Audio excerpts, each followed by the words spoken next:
Very good morning. Today we are going to see an income tax judgment of Supreme Court. Civil Appeal number 4081 of 2022. Principal Director of Income Tax versus Lalji Bhai, Kanji Bhai, Mandalia. Income tax judgment. Issue was, what are the principles for invoking writ jurisdiction of High Court in case of search and seizure operations? Section 132 of Income Tax Act. Those who want to see the section, please take the Act book and see. Lalji Bhai, the facts of the case. Lalji Bhai challenged the authorization given by the income tax authorities for search and seizure before the High Court on the ground that it is nothing but a fishing inquiry. His submission was, he was looking for some avenue to invest the money. A company was in need of some finance for setting up business. The company approached him for a loan. As a security, the company offered property to Lalji Bhai. Income tax doubted the modus operandi. The submission of income tax authorities was that the investment made was found to be not a judicious investment from the point of view of a businessman. The company to which a loan was provided had no established business, no goodwill, not listed in the stock market, etc. Some other reasons were also there. The quick repayment of loan by the company shows that it is a method employed by the entry operators to bring the unaccounted black money into books. Hence, they conducted a search and seizure operation and then they started the proceedings.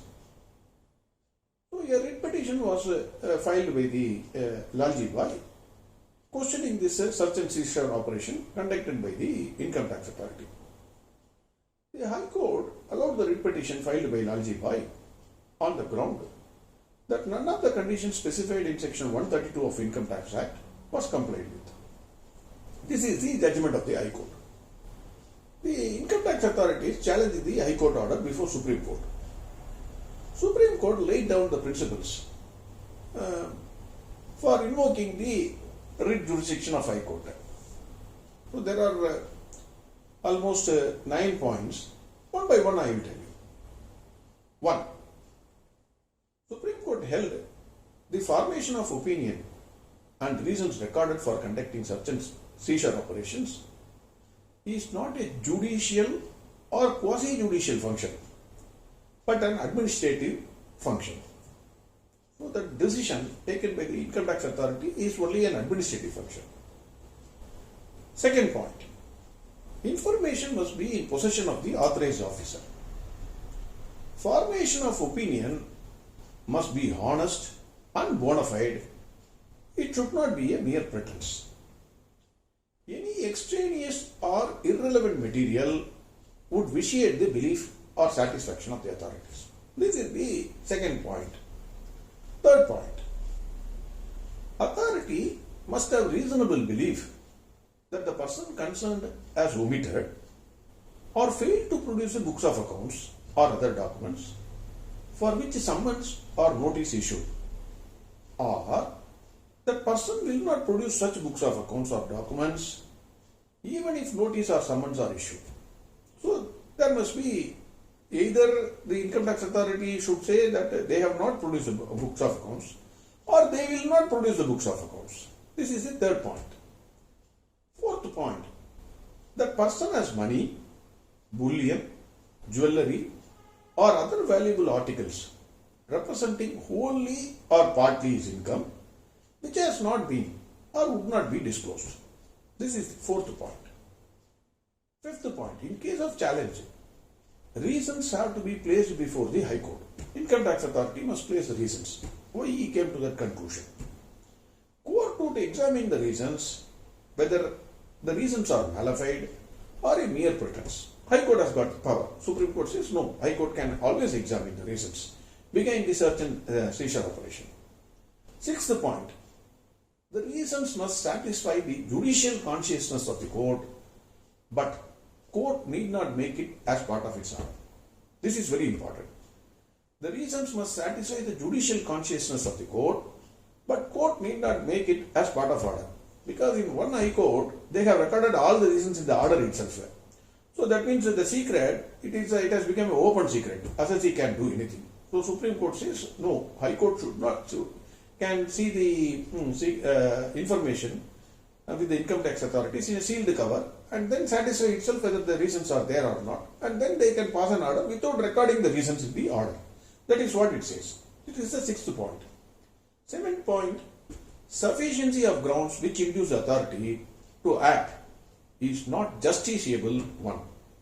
So the reasons, sufficiency of the reasons cannot be disputed by the High Court. It is not justiciable. Then eighth point, being an administrative decision, court should not sit as a court of appeal, but merely reviews the manner in which the decision was made. Court shall not examine the sufficiency or adequacy thereof. This is also very important. The ninth reason is, the reasons recorded need not be disclosed to any person or authority or even the appellate tribunal. As already said, it is a secret. It should not be disclosed to any person. They need not. The income tax authorities need not disclose the reasons. After recording the reasons, the High Court order was set aside by the Supreme Court. A small comment by me is, after reading this judgment, this case, this search and seizure operation was conducted in 2018. Fortunately for income tax authorities, this case reaches the Supreme Court in 2022, almost 7 months over. So nearly 5 years gone. So every assessee or taxpayer generally believes that the income tax authority has no reason to conduct search and seizure operation. Every income tax authority feels that he has enough information to conduct the search and seizure operation. So both of them are generally, each one thinks that he is the extremely honest person. This is so the line which will distinguish is always a difficult one. Whether the search and seizure operation was correct or it is a bad one. Even though principles are laid down, this means every taxpayer against whom search and seizure operation is conducted will go to the High Court first, single bench, then it will go to division bench, then it will go to Supreme Court. So minimum 7 to 9 years the taxpayer will be protected. After that, what happens, who will know? This is the idea behind all the taxpayers who are evading the tax. Anyway, this is the principle we have discussed. Thank you very much.